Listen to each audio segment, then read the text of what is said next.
So you're a writer, you're still living in pandemic, you feel like you should be getting a lot more work done, but at the same time you think all I need to do right now is survive. I think you can do both. Writer original. I'm JC Geiger. I have written for Disney Hyperion. My next book's coming out through Little Brown, but I never had a very easy time at school trying to be a writer. So I wanted to start The Underclassmen to let you know you are not alone in your journey to be an artist. And I wanted to share some of the tips I've learned along the way. Over the course of this inaugural broadcast of The Underclassmen, I will give 2 assignments. And these are writing assignments. I will respond to every single person who submits an assignment between now and when I post my next video. If nothing else, this just gives you an excuse to write something and produce something with a deadline. Because look, this is not an easy time for any of us. I mean, maybe the pandemic has changed you. You know, maybe you're not eating as well, you're not exercising as much, reading or writing as much. Maybe people are telling you you're starting to look too much like Tom Petty. There we are. But look, the reality is this can be the time that you seize your destiny as a writer. So here we go. This is the 7 ways to survive a global pandemic and become a better writer. Number 1 is embrace the absurd and keep a record. So the first is from, have you heard of this writer? His name is George Saunders. Little known fact about George is he produces the noise of a Tibetan singing bowl every time his name is mentioned or he enters the room. You might not have known that. Anyhow, George Saunders wrote an open letter to his students that was published months ago. And these are a few things he said that stuck with me. We are, and you are, the generation that is going to have to help us make sense of this and recover afterward. What new forms might you invent to fictionalize an event like this, where all of the drama is happening in private, essentially? Are you keeping records of the emails and texts you're getting, the thoughts you're having, the way your hearts and minds are reacting to this strange new way of living? What you are able to write about it will depend on how much sharp attention you are paying now and the records you keep. So my own story. I went to the Fred Meyer grocery store to buy, of all things, toilet paper, which in and of itself is cliche now, but will be hilarious in 20 years. So I went, but that's not the gold. The gold is that when I went, the only item left on the shelves were something called Bob's butt wipes. This is a genuine product, everybody. This is real. And this, not the ransacked aisles, but the fact that it was Bob's butt wipes, like that's gold. It's dirty, dirty gold, but it is gold for your writing. So you need to write that stuff down. And so that's your first assignment. Your first assignment is pick the 5 most absurd things that have happened to you during this pandemic. It can be done in free verse, paragraphs, brief anecdotes, whatever you want. And I want you to send them to me. So that's the first assignment, is the 5 most absurd things that have happened to you in the pandemic. And I will give you feedback. Now, maybe you say there's too much happening for me right now. I just can't write. I can't bear to write. So number 2, raid the archives. Look, as writers, we're always collecting things. We're collecting notes on the conversations at the table next to us, on the arguments we have, on the things we observe out in nature or in our homes.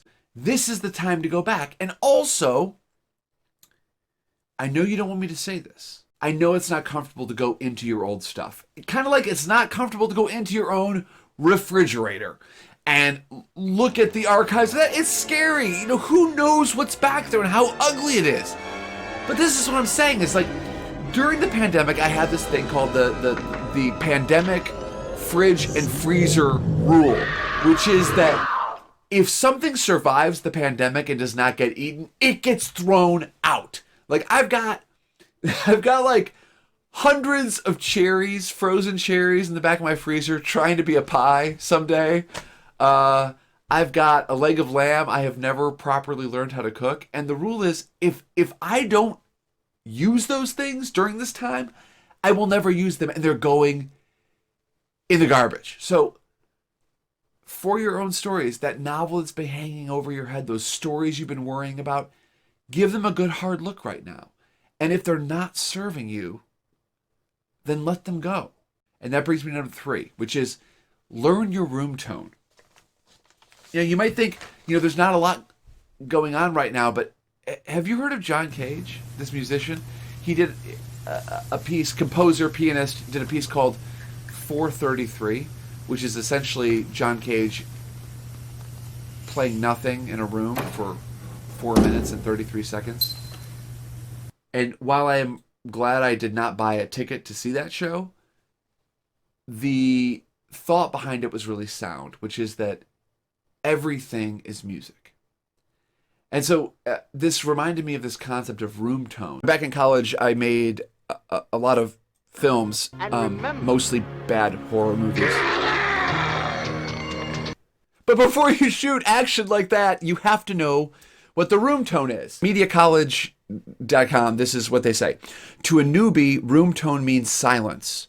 To an audio professional, room tone means the subtle, low-volume sounds that are present in every room. And so in your house, that's the fridge humming, it's the radiator, it's the traffic. Outside, it's the wind through the trees, the rustling grass. As a writer, this is setting. And you need to know that before plot, before action, before character, you should know the room tone of your story. What does your setting sound like when it's trying to be quiet? So this is my second assignment for you, is discover and write about, again, 5 examples of your own room tone. And this can be the room tone in your home or your neighborhood or your life. What are you right now thinking and feeling when things are more quiet? You're good at this. Truly, with setting, you'll become a much better writer. And that brings me to number 4, which is recommit to writing. So, hey, had a dark night of the soul lately? Questioned your existence and your usefulness in civilization? Well, congratulations! You're not a sociopath. You're just a writer or an artist living during a global pandemic. This is a tectonic moment in our lives. I mean, we're basically living through like this low-grade earthquake, or worse. But listen, the good news is, during these moments of disaster, the landscape is malleable. It's shifting. And that means our attitudes are shifting, our habits are shifting, our relationships, our jobs, our routines.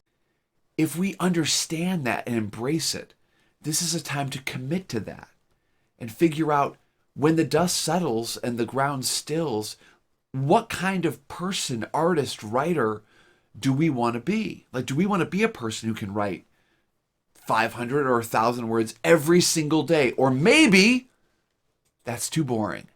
And if it's hard to write a little, then write more. Because look, sometimes we're not ambitious enough.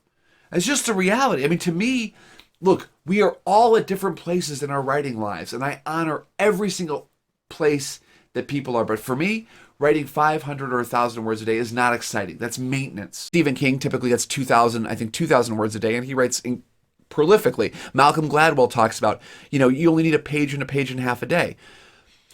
But I'm urging you in this time to push, because we need excitement. Like, a lot of us are kind of bored by the routine. Days are blending into another. So do something ridiculous. There's this concept in corporate America called 10xing, which is like, don't do 2 times what you think you can do. Do 10 times. So don't make twice as much money next year. Make 10 times as much money. Don't get twice as many Instagram followers. Get 10 times as many. And this encourages this excitement, this thinking about, how can I do that? And it's scary. So this summer, I did this ridiculous self-inflicted experiment called Into the Cave, where I attempted to write a novel in 10 days. And to do this, it requires several days of writing 10,000 words or more, which I have never done. Ever. And it was scary. Like, it kept me up at night. I woke up like sweaty about this. Like, can I actually write 10,000 words? But that was, in a way, exhilarating to me. But I was able to do it. And I woke up excited for the challenge, to see what if. Like, can I actually do this? And now at this point, I've written 10,000 words in one day during the pandemic. Like, I own that now. Like, no one can, no matter how many bad things happen, no matter how many terrible writing days I have, when this is over, I can say I had a 10,000 word writing day. And if you've done it once, you can do it again. Whatever that unreachable goal is for you, if you can attain that during this time, you can always hold on to that. And it's really important because, let's face it, I mean, this is a disaster.